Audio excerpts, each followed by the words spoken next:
All. Welcome to అమ్మ వంటల పసి. ఈరోజు మనం వీడియోలో మామిడికాయ పప్పు తయారీ విధానం చూద్దాం. ఇది summer special traditional dish and చాలా సింపుల్ అండ్ ఈజీగా చేసుకునే రెసిపీ. మామిడికాయ పప్పుకు కావాల్సిన పదార్థాలు: పచ్చి మామిడికాయ 1, మామిడికాయ పులుపుని బట్టి 1 లేదా 2 పడుతుంది. మామిడికాయల్ని చిన్న చిన్న ముక్కలుగా కట్ చేసుకుని మామిడి టెంకను కూడా ఉంచుకోండి, అది కూడా పప్పులో వేసుకోవచ్చు. పచ్చిమిర్చి, ఎండుమిర్చి, పోపు దినుసులు, వెల్లుల్లి రెబ్బలు, కారం, ఉప్పు, చిటికెడు పసుపు, ఒక మీడియం గ్లాస్ సైజ్ కందిపప్పు. కందిపప్పుని కడిగి అరగంట సేపు నీళ్ళల్లో నానబెట్టి ఉంచండి. అలా నానబెట్టిన పప్పుతో మనం కుక్ చేసుకుంటే గ్యాస్ అనేది రాకుండా పొయ్యి మీద కుక్కర్ పెట్టుకుని కుక్కర్లో 2-3 టేబుల్ స్పూన్స్ ఆయిల్ వేసుకోండి.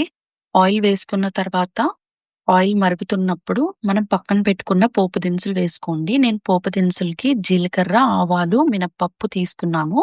పోపు దినుసులతో పాటు పచ్చిమిర్చి, వెల్లుల్లి రెబ్బలు, కరివేపాకు కూడా వేసుకోండి. మీకు స్పైస్ లెవెల్స్ అనేవి ఇంకా ఎక్కువ కావాలంటే మీరు 1 లేదా 2 ఎండుమిర్చి కూడా వేసుకోవచ్చు. నేనైతే తక్కువ స్పైస్‌తో చేస్తున్నాను.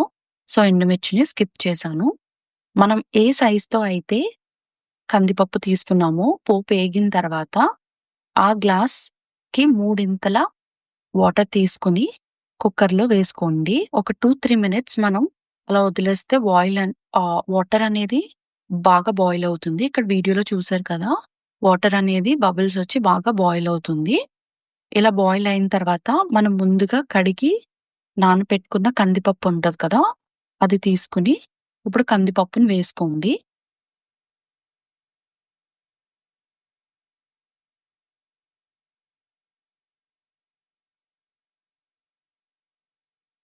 ఇప్పుడు మామిడికాయ ముక్కలు వేసుకుందాం. నేను మామిడికాయ ముక్కలతో పాటు మామిడి టెంక కూడా వేసుకుంటున్నాను. ఇన్ కేస్ మీరిది స్కిప్ చేస్తే ఒకసారి టెంక కూడా వేసుకొని ట్రై చేయండి. దీని టేస్ట్ చాలా టాంగీగా, రుచిగా ఉంటుంది.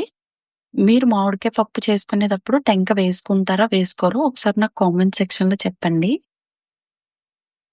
మామిడికాయ ముక్కలు వేసుకున్న తర్వాత పసుపు, 1 టేబుల్ స్పూన్ కారం వేసుకొని మనం ఇప్పటిదాకా కుక్కర్‌లో వేసుకున్న ఇంగ్రీడియెంట్స్ అన్నిటిని ఒకసారి పైన, కింద కలుపుకుందాము.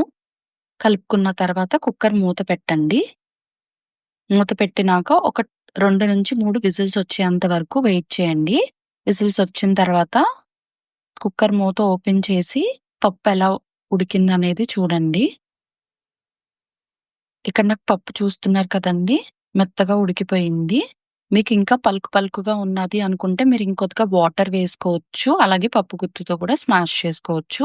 మీ కన్సిస్టెన్సీకి తగ్గట్టుగా మీరు అడ్జస్ట్ చేసుకోవచ్చు. ఒకసారి పప్పు టేస్ట్ చూసి మీ పులుపుకి తగ్గట్టుగా సాల్ట్ క్వాంటిటీ అనేది అడ్జస్ట్ చేసుకోండి. నేనిక్కడ ఒక సర్వింగ్ బౌల్‌లో మామిడికాయ పప్పు తీసుకుంటున్నాను.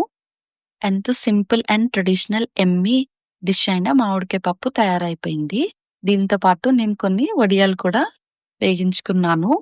వేడి అన్నంలో కాస్తంత మామిడికాయ పప్పు వేసుకొని, నెయ్యి వేసుకొని తింటే చాలా కమ్మగా ఉంటుంది. Thanks for watching. Please like, share and subscribe our YouTube channel. అలాగే మా ఇన్‌స్టా పేజ్‌ని కూడా ఒకసారి ఫాలో చేయండి.